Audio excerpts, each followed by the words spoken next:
Good morning, afternoon, and evening, everyone who is watching us live across the globe. Welcome to Excellence, the 30 Minutes Talk Show. Now, as always, keeping personal safety in mind, if there is an emergency, wherever you're watching us from now, please take yourself to a safe location and contact your local helpline. Now, I once again welcome all of you. Thanks for joining. And now, as we are settled, now I'm very glad to introduce our today's speaker and associate, Funky Martins Etua, who will take us through details of offshore field development. Welcome on the show, Funky. Thank you. Thank you for having me on. Yes. Just a brief introduction about Funky to everyone who is joined today with us. Funky is a process consultant with 20 plus years of experience. She has worked with various MNCs in the oil and gas sector, and she's a highly competent and versatile chartered engineer with extensive experience in various aspects of upstream and midstream of oil and gas field development. So it's great to have her on board with us as SPNSS Limited and on today's talk show to share with us the basics of offshore field development. So welcome again on the show, Funky.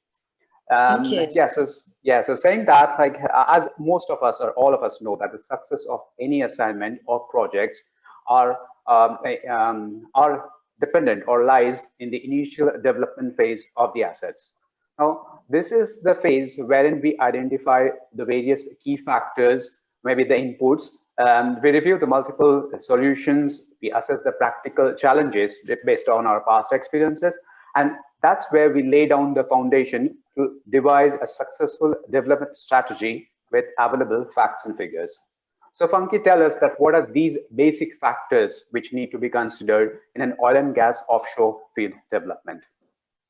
Yes, so thank you very much. The key things you need to consider, where we are going to be looking at the technical side of field development. So I'm sure some of you have been offshore, some of you have seen huge field development, and maybe it's crossed your mind how these things are put together. Maybe you do know how they put together, and you wonder what factors play of what factors affect how we choose to combine these things. From the technical side of things, there are three main important things when it comes to your field development. And the first thing you need to think about is your structure. You have to put your process or your what you're trying to process on some installation. So you think about your structure, your structure. You also have your well completion. You need to think about how you're going to get it from the ground to the surface, and I call that well completion. And finally, your process bit, which is basically what you basically need to put together to achieve your end goal. That's the real meat of the development. So, can you all see? Thank you. Okay. Yes, we can see it. Thank you. Excellent. Okay. All right. So I did mention we're talking about field development, just in case your mind has wandered away. And we need to consider your structure, your completion, how you're going to get it from the ground to the top, and the meat of the actual inner heart of your development, which is your process facilities. Those, from a technical point of view, those are the three key things that you need to consider when you are developing a field. When you talk about your structure, you need to understand where you're going to put your structure, what location your field is, as well as the operating environment. In this particular case, we're talking about offshore, which is basically in waters, in various depths of waters. So there are certain structures that are suited to shallow waters, certain structures that are suited to deep waters, and there are certain structures that are suited to stormy environment, and certain structures that are suited to calm environment or to tornado-like environment that you do see in South America. So we're going to touch on that. From when you look at when you've decided on what structure you're going for, then you need to look for into the ground, what you're trying to get out of the ground. What is the nature of your reservoir, because that would determine how you're going to get it out. Is your crude sandwiched in between different layers of rock? Is it just like a pool? Is it a pocket? Do you have it in various places? Most of the time, you rarely get your reservoir sitting like a pool where you just have to drill one single hole to the reservoir. It's not the case. Most of the time, you really need to think how you can harness and how you can connect different parts of the reservoir. So we're going to touch upon that very briefly. We're going to talk about the face of your fluid in the ground. So obviously your fluid is under certain pressures and temperature, and they exist in a certain phase because of those pressures and temperature. So you need to understand the phase your reservoir fluid is in to be able to understand how you can, maybe you need to pump it, maybe it would self drain under the pressure, under the reservoir pressure. Maybe it's full of gas, maybe it's full of oil, maybe it's a two-phase. You need to understand the condition of your fluid and the reservoir. And the other part of completion is how you actually connect it to the top. So we will touch briefly on that. Then we go straight into the process, some of the things that governs your processing facility, your operating environment, whether you need heat tracing, whether you need a certain amount, you need to cool your system down because it's a very hot environment. So your environment governs the type of process, your fluid, what you're processing, your end user specification, your export spec, your disposal spec. So, you know, nowadays we're operating a very environmentally conscious arena, and all we do, we have to consider the environment. So you need to understand what you can put into the environment and what you can take out of the environment. And you also need to understand the law that governs where you operate. So we're going to touch briefly on each of these aspects as we go into the presentation. Yeah, thank you. Thanks. That's quite elaborative, and it's definitely going to be very comprehensive, considering the time we have, Punky. So I would like if you could just elaborate us onto the structures, like you mentioned, depending on the various topography and the depth, we decide onto the structures. Yes, very good. Yeah. If you could just elaborate on this, please, Punky. Okay. All right. As you can see from the slides, I've shown different types of structures. And because we're talking about offshore, so we're talking about things in the water environment. So if you do have a shallow, basically water, up to 200 meters, you tend to use a platform rig or a jack-up rig, because the cost of the steel and the cost of actually securing it to the ground is not as much as what you would have with the other options. It's easy, it's standard, it's straightforward. So you tend to use jack-up rigs and in these type of shallow waters, especially when the waters are not too stormy. Jack-up rig, it's one of the cost reliable ways of extracting shallow waters. Then if you go further afield and it's deeper, then you really need to be thinking about the cost impact of all that steel and securing it to the ground, your seabed. It's going to be very expensive. So what you tend to have in those range of water is semi-submersible. So with the semi-submersible or drill ship, or what you have is it's sort of anchored to the seabed, and it allows your facility to sort of float and drift a little bit, not too much, because you do appreciate we've got process on this installation, and our processes do not tolerate too much sideways movement. So what it does is just save you the cost of all that steel work, and also the installation risk of actually having to put things to the ground. And you can then route your tubings, connect your well tubings to your installation. Again, if you do have stormy waters, this is quite good, semi-submersible. They move around, they sort of move around within a certain radius, not significant, because you also need to consider that your process are very intolerant of excess movement, especially when we want to settle things are swashing is not something we want in an offshore facility. So if you do have such stormy waters, the best type of installation is your drill ship or your semi-submersible. If you're looking at the South Americas, which is quite prevalent with tornadoes and in very, very deep waters, the best thing would be your dynamic positioning vessels. And what you tend to do is that you do not basically try to build a system to resist it. You move out of the way of the storm. If you have a tornado coming, you disengage and you move out of the way. You do not actually keep your vessel stationary, or else it will be damaged and it will cause loss of life. So your environment, the nature of your water, do determine what structure you go for. Any questions? Right, thank you. Yeah, thank you. Thank you very much, Funky. Yeah, I'm going to leave the question answer from the attendees at the end. Okay. Sorry, so that We can move. we manage All the right, time. okay.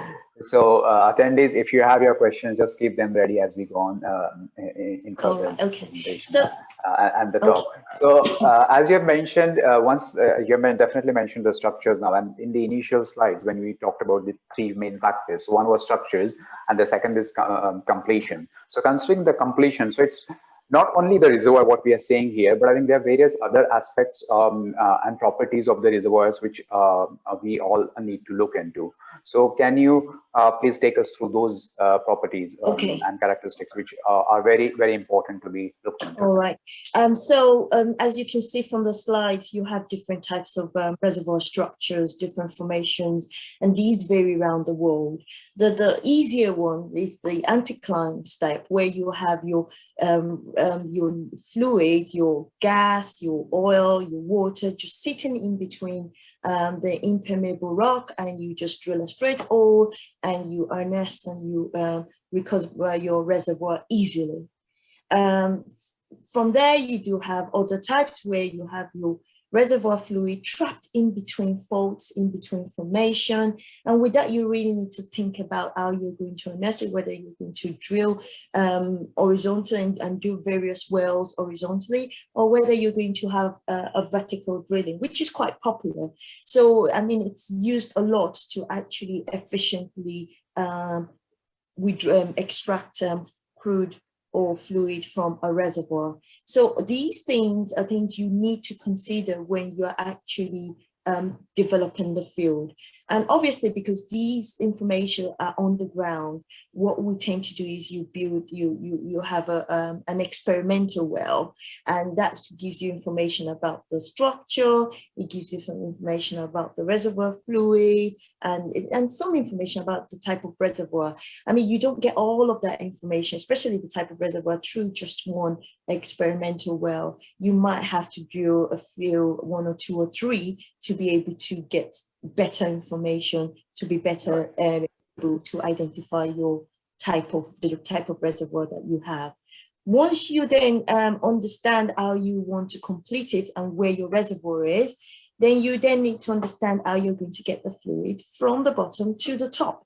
So your fluid exists under pressure and temperature in the formation in the ground. And I'm going to sort of use an analogy of a type ABC type of fluid to explain what determines the type of reservoir you have, whether you have a gas, whether you have a condensate type reservoir, or whether you have a typical oil and gas. So we'll start from the A. So on my left-hand side is what some of you might be familiar with. We call it a phase envelope. And these envelope, depending on where the item is within the envelope, determines the state, i.e. Gas, liquid, two-phase, or condensable, very heavy gas at this particular point, which we have above the Cryo-Condon term. So it determines the phase of your fluid, basically. Going back to the analogy of a type A single gas. So if you look at type A, at the beginning, your reservoir is normally high in pressure. So you actually have type A maybe somewhere here.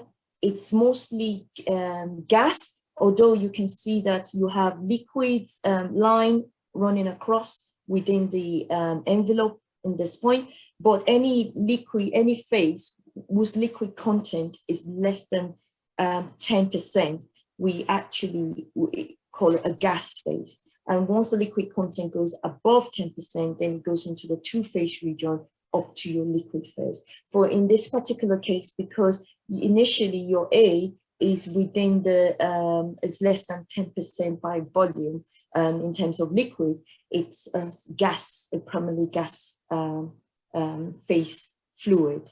And as you actually deplete your reservoir, the pressure drops, as you can imagine, and also the temperature.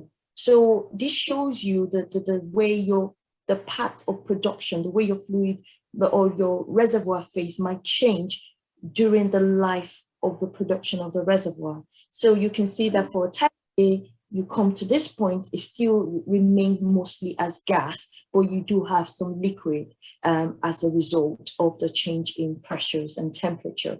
So these type of field where you have primarily type A fluid, you call it a gas field.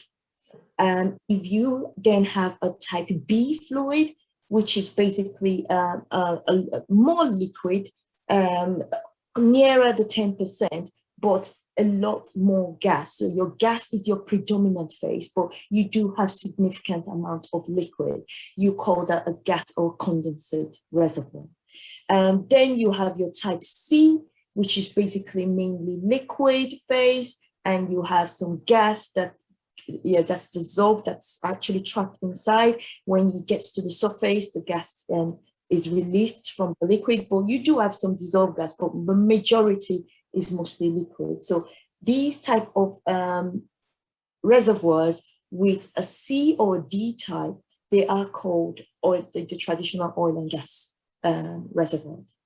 Okay, so right. determine whether you've got a condensate or a gas or oil and gas reservoir, then you need to think about how it's going to flow to the surface.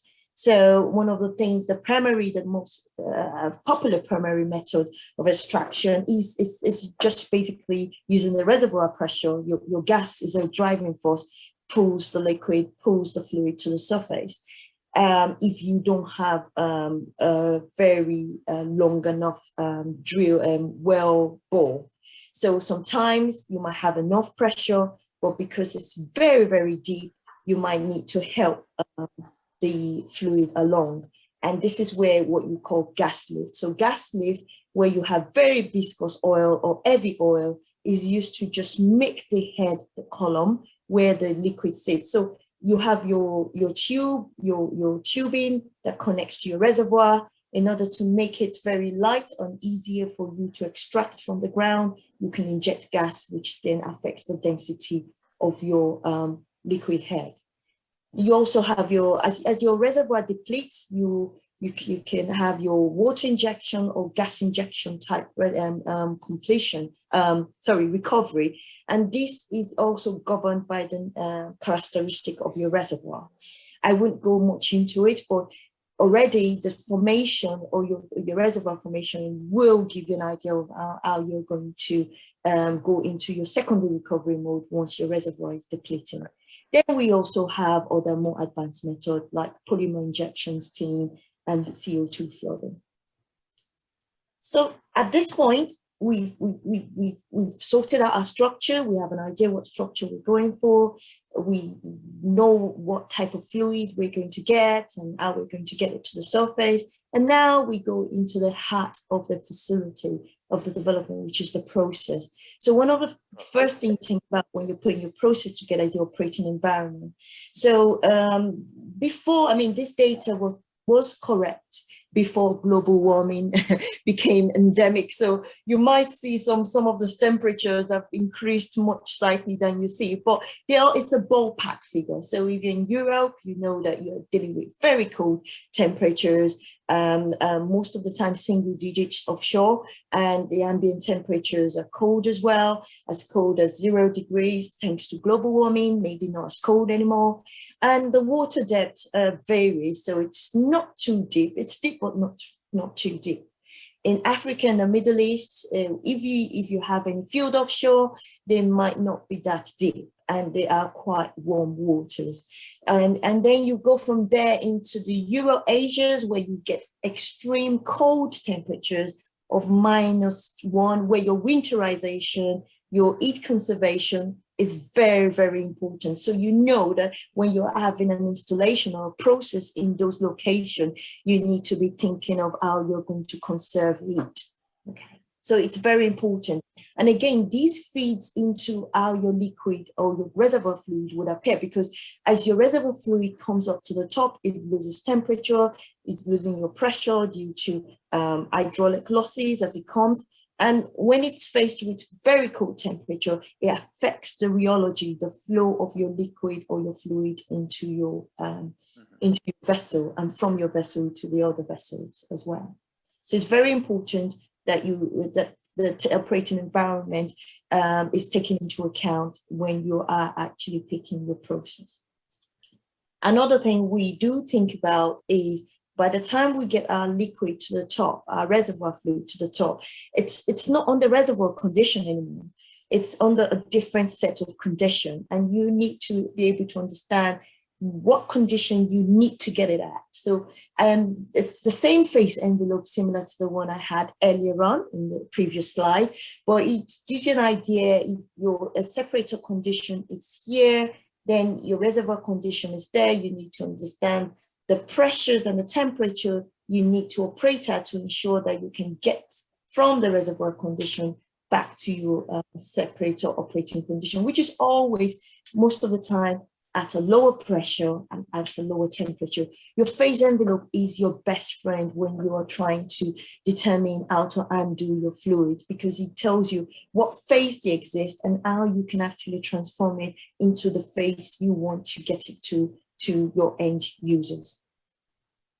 Once you've understand how your fluid behaves and what phase, whether you're going to get liquid, gas, and how much of liquid, how much of gas, and how much of water you're going to get from your reservoir, you also need to appreciate that, because it's in the formation, you just don't have just your long chain hydrocarbons. You also have some other hydrocarbons that you don't want. You have other impurities that you don't really want, but it comes with your fluid, and you need to deal with it.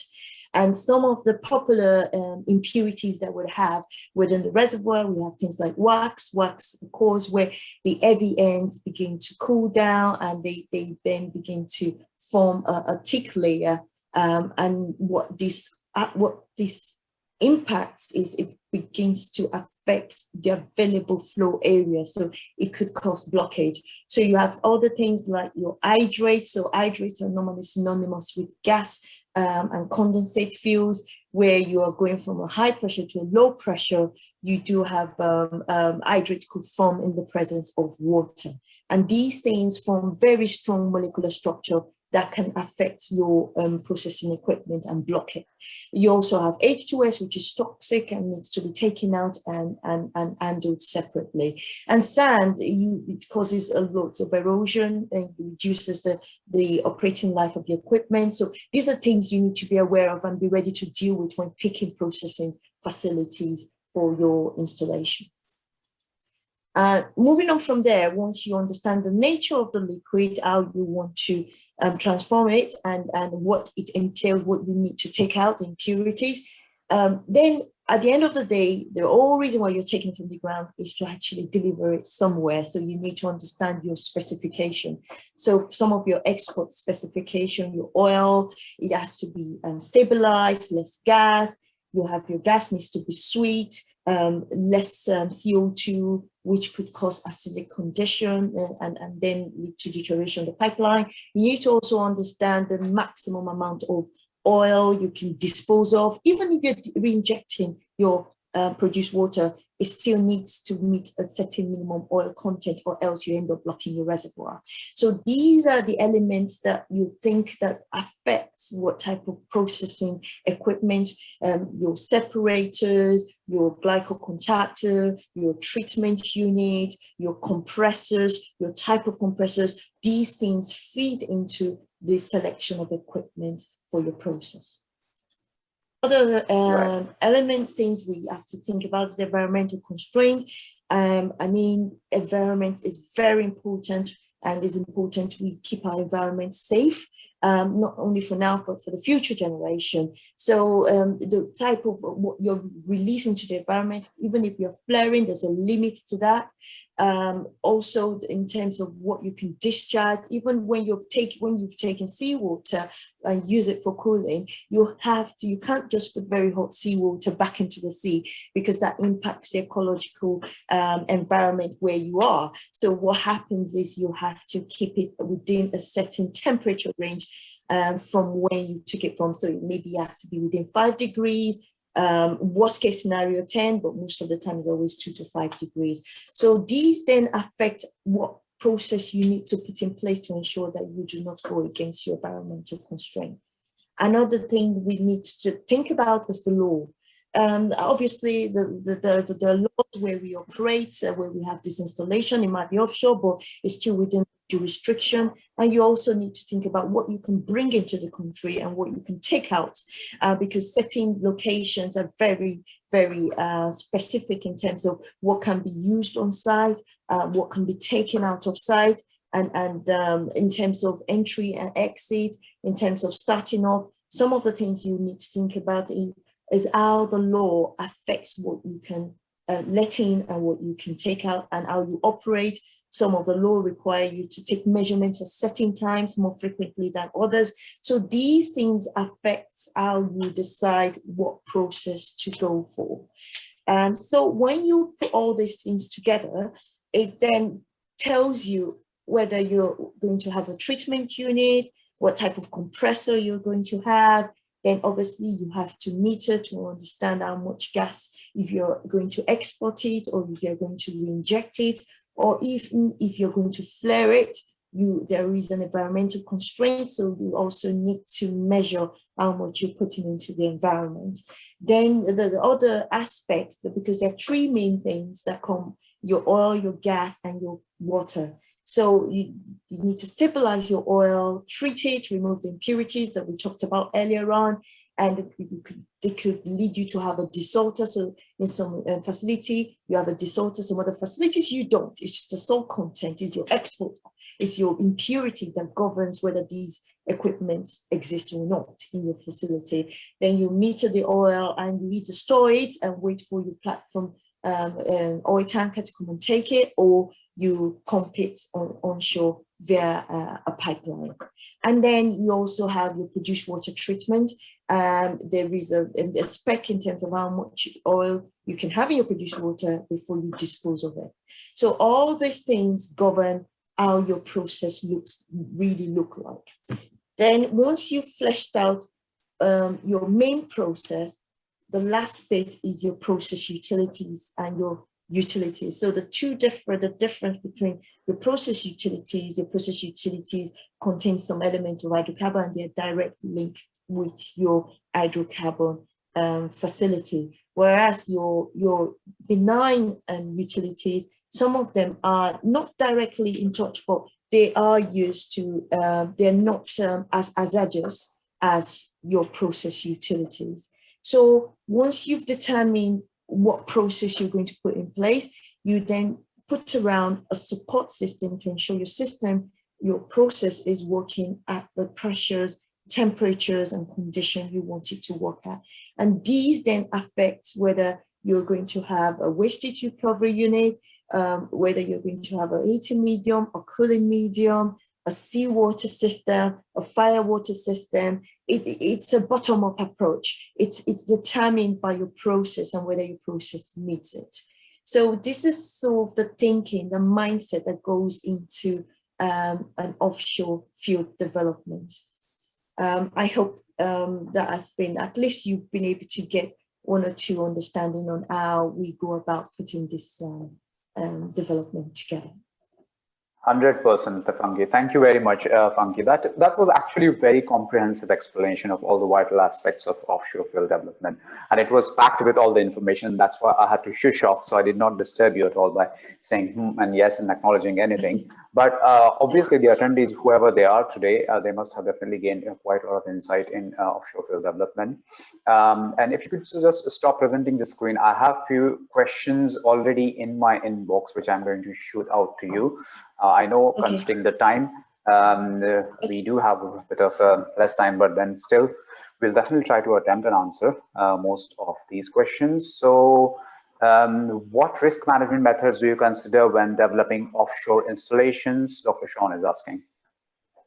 Okay, the risk management methods. So it depends on what the different types of risk in a project. So there is a cost risk and there's a technical risk. So some of the things you do at the very beginning, if it's a new field that you've not actually gone into, is you have things like your experimental wells. So when you're going into an area where you don't really understand the fluid or the terrain, you actually have to do an experiment to understand the nature of what you're actually going to get from the ground. Other things that needs to be considered, the climate, the operating environment. There would be one of the things we don't tend to do. We don't reinvent the wheel in the oil and gas industry, because if there are other things that other people or other installations there, you try to learn in terms of the strategies they've adopted. But when it comes to your technical risk, it's a step-by-step method going from the experimental phase and up onto then going into the full field development phase. That has got to do with the technical risk. But if you won't know your technical risk, if you do not know what you're trying to extract from the ground. So it's very important that you start from identifying what you are actually handling, and then you build your risk strategies around it. Yeah, thank you. Thanks, Funky. Answer the question, or was it from a different point of view? Dr. Sean, do you want to respond? Yes, thank you. Thank you for your answer. It's for me, I just wanted to capture the essence of, you know, from inception to completion and what kind of steps you took or you would preferably take. And you answered that point very well. Thank you. Thank you. Thanks, Dr. Sean. Thanks, Funky. There's another question from ND. He's asking, how is an OIW concentration of 5 ppm for produced water disposal achieved? I'm aware of 30 ppm in Shell facilities. Yeah, so with the 5 ppm, you have different levels of separation. So you have your primary separation, which is normally your hydrocyclone, and that takes it from 1000 ppm down to about 150 ppm. Then you go into secondary separation. In your secondary separation, some people might just use a degasser or a compact plate unit to basically coalesce the oil and then reduce the concentration. That itself can get you down to your region of 30, 20. To get to 5, you need things like your nutshell filter that takes you down to 5 ppm, or your ultrafiltration, some filtration unit. But you need a tertiary separation installation to actually get down to 5 ppm. 30 ppm used to be the norm for disposal, but there is a drive and a move. It's been going on for a while, for years now, to reduce the disposal limit to 5 ppm. 5 ppm, yeah. Cheers. Thanks for that, Funky. Hi, Funky. Yeah, here goes. Hello, hi. Yeah, it's a question about whether you can suggest for a fresh engineering graduate to pursue the career in this, because as we know, oil is drying now. Yes, that's right. There are different aspects of the oil and gas industry. Okay, we are moving away from the traditional approach of just us extracting it from the ground. There is the carbon capture side of things. There are also loads and loads of other new techniques. I know we've got shale and people are not so happy to go down the shale route, but what is being promoted within the industry is looking for better technology to reduce output, to reduce our impact on the environment. So there is I mean, we still have a good, I would say 20 years at least within the oil and gas environment. Yeah. Yeah, but we you need to understand that we also need to transition to cleaner form of energy, but it doesn't eradicate the need for oil and gas as one of the supportive, but it might not be a major contributor, but it would be one of the supportive energy sources for the future. So yes, there is still a future in the oil and gas industry, but there is a lot on innovation, a lot of requirement on innovation, a lot of requirement on recycling, on reuse, and a lot of requirement of reducing wastage. Those are the main areas where there's a need for a fresh graduate, out of the box thinking to come and engage with and drive it to the industry to make it much more, a bit greener than what it is now. Thank you. Right. Thank you very much. Thank you. Thanks for that.